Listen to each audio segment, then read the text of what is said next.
Today on CityCast Madison. The Wisconsin Youth Symphony Orchestras has been educating and inspiring kids to love music for more than a half century. But the nonprofit has never had a home of its own until just this year.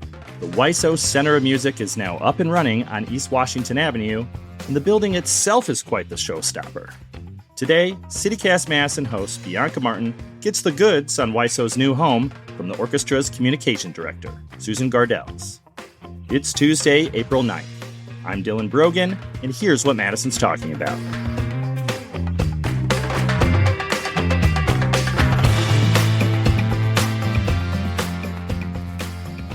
Susan, hello. Hi, good morning. Good morning. So the Wisconsin Youth Symphony Orchestra has existed for more than 5 decades, and you have this incredible brand new building on East Wash. And it's the first time WYSO has had its own space. It's so impressive. How long did it take to become a reality? Well, in some ways, I'd have to say more than 5 decades, but the process truly started just as the pandemic was hitting, and we were finding ourselves without any space at all to rehearse in. That really started everything in a big way. You know, this new space is taking away some of those challenges and hurdles that the pandemic brought. But what new opportunities will this new building offer? What is really so incredible is that it will allow us to have all of our programs under a single roof for the first time ever. Because even when our orchestras were at the Humanities Building, our Music Makers program was still participating in music at a church in Fitchburg. Oh, wow. And that program has grown, so it's now 25% of our total programming. And really important to get everything under one roof so that all the kids can learn from each other. Yeah, and tell me, what's the Music Makers program?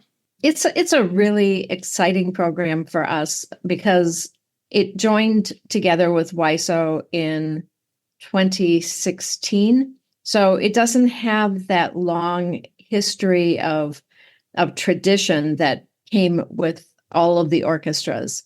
And the orchestras, the kids mostly start music somewhere else and then come to us and audition into a program when they've hit a certain level and they are really ready to play in this large ensemble of 80 to 100 kids. We knew that out in the community, there were lots of kids who had never picked up a musical instrument before that we were not seeing.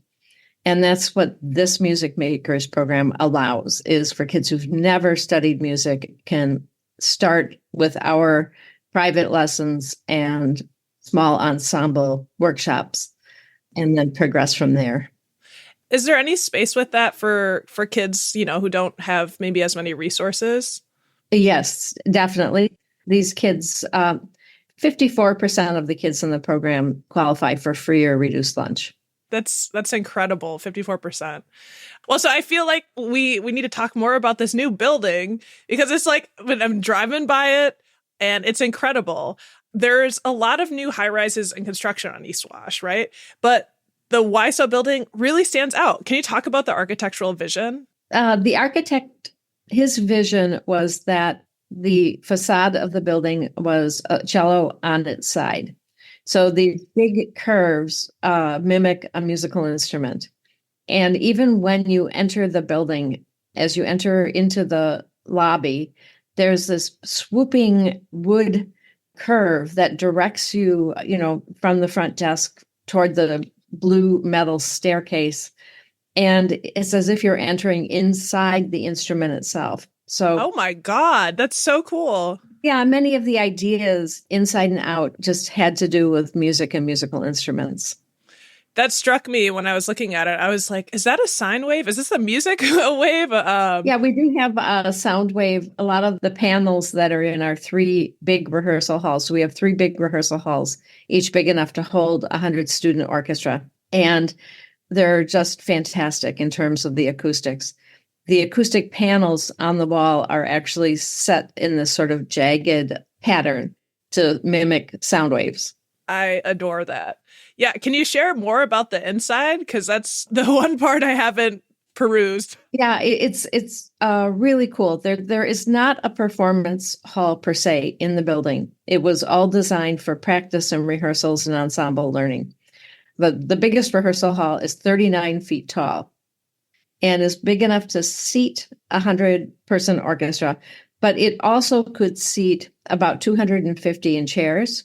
And you could have a small stage for solo or chamber music or lectures, any of those things that don't require such a huge ensemble could then, have this little stage to play to the audience. Then we have 2 additional rehearsal halls, again, with the square footage to accommodate these large orchestras, but they're only 24 feet tall.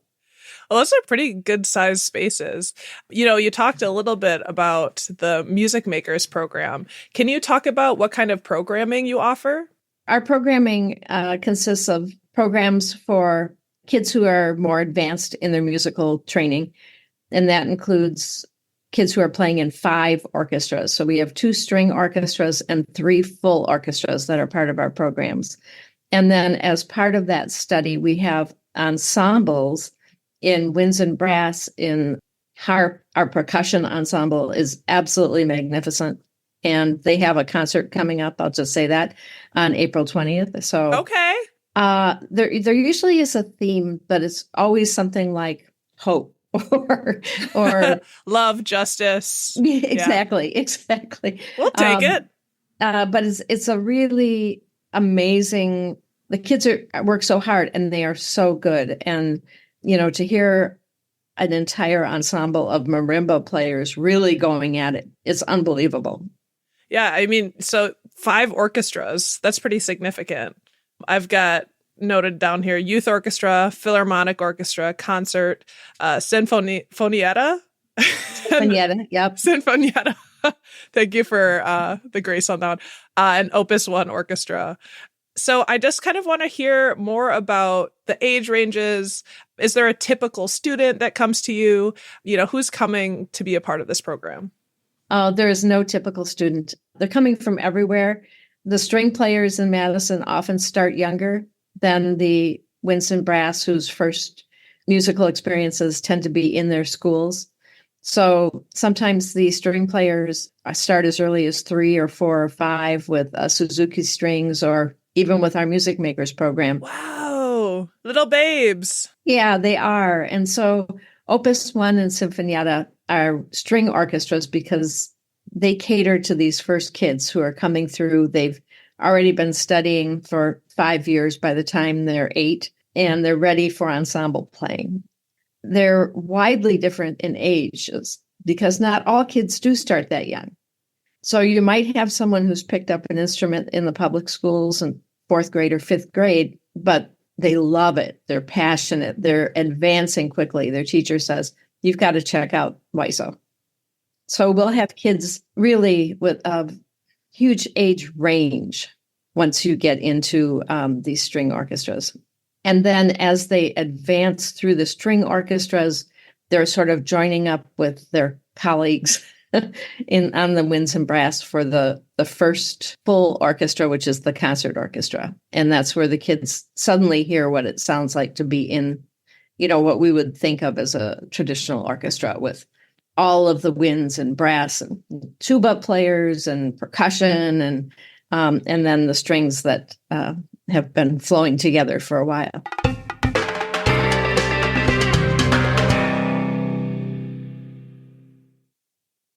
This episode is brought to you by ShipStation.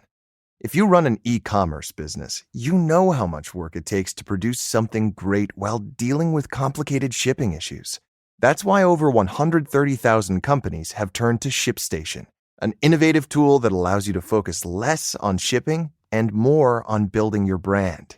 With ShipStation, you can manage orders, label printing, reporting, and customer service on one easy-to-use dashboard. You'll reduce warehouse costs with reliable enterprise solutions and save thousands on shipping costs with discounts up to 89% off. Plus, you can effortlessly import orders from everywhere you sell online. So, turn your shipping challenges into opportunities for growth. Go to ShipStation.com and use code POD to sign up for your free 60-day trial. That's ShipStation.com, code POD.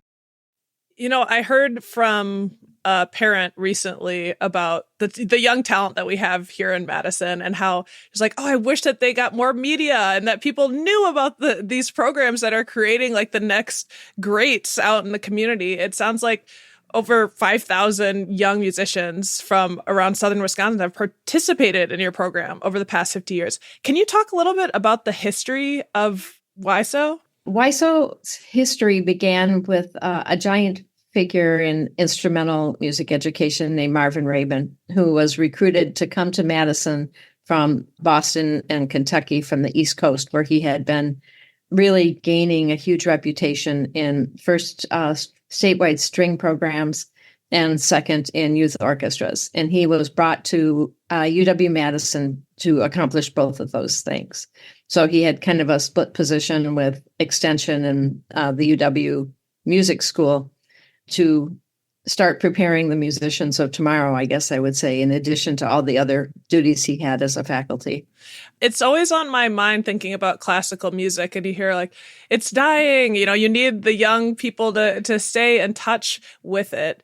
Can you talk about that and your thinking today about how to attract folks who might not value the classical music genre?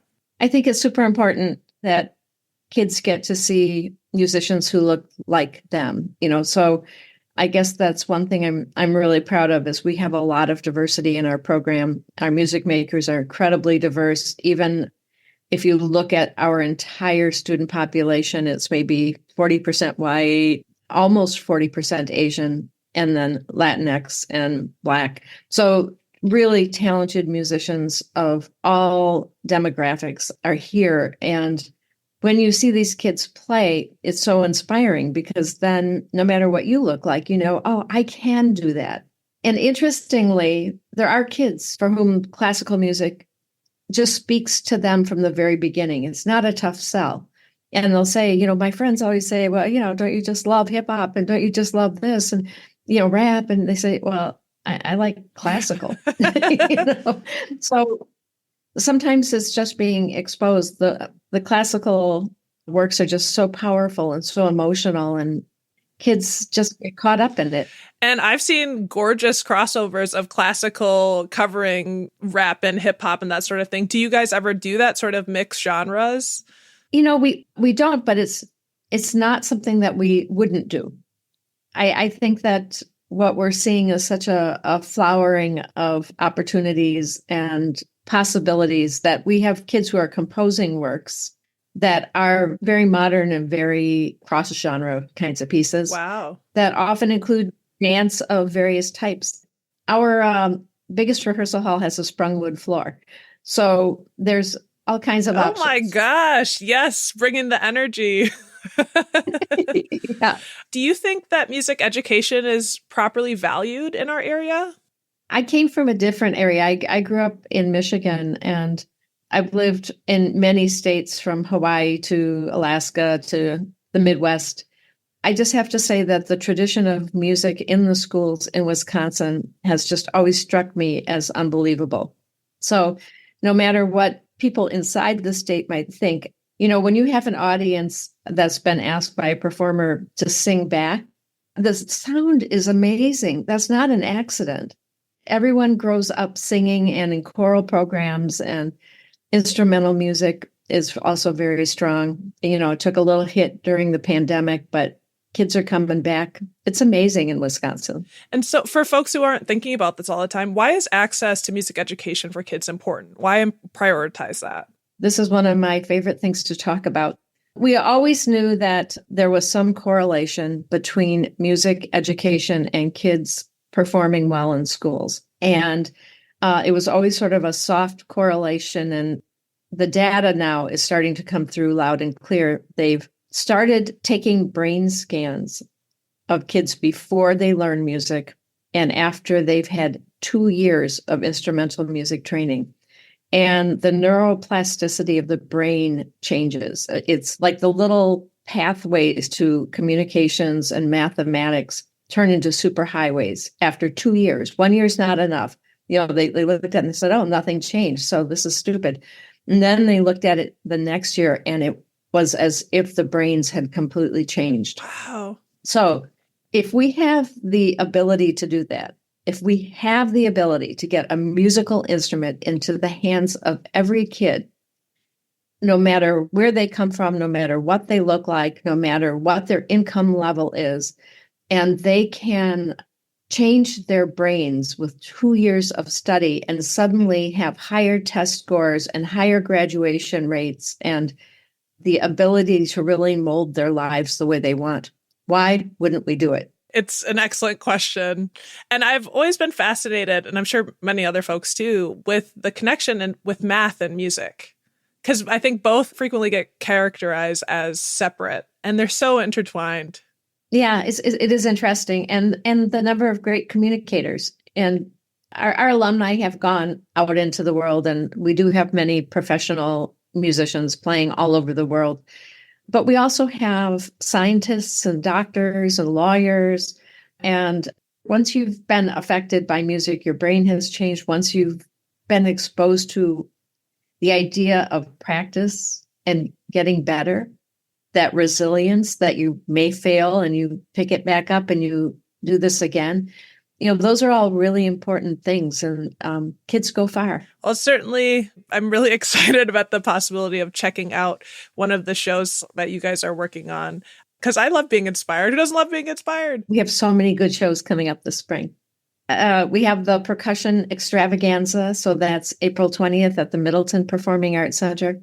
Our spring concerts are going to be happening at the Hamill Music Center on campus, which is a beautiful, brand new performing arts center. And we will have all of our orchestras playing on Saturday and Sunday, May 18th and 19th.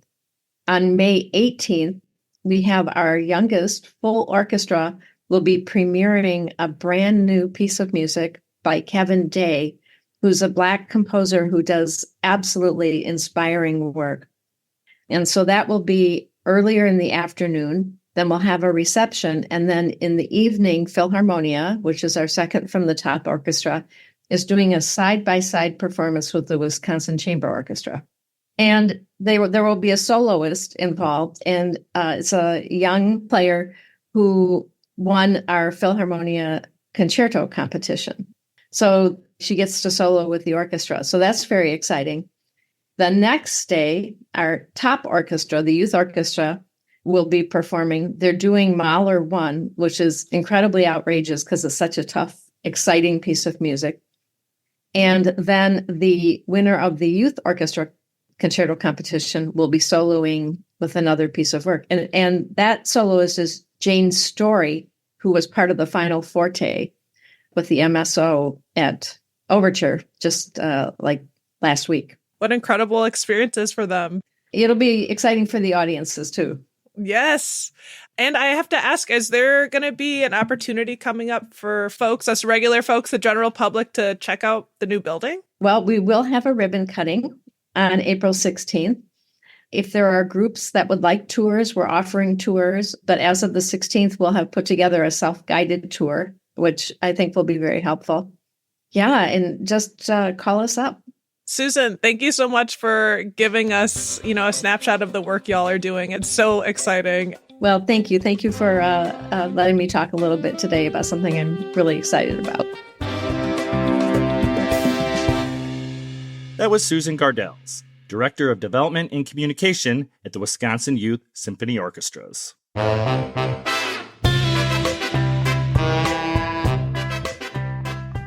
That's all for today here on CityCast Madison. I'm Dylan Brogan. If you enjoyed the show, why not share this episode with someone who saw G, B flat, and D walk into a bar? The bartender told them, "Sorry, we don't serve minors." We'll be back tomorrow morning with more news from around the city. Until then,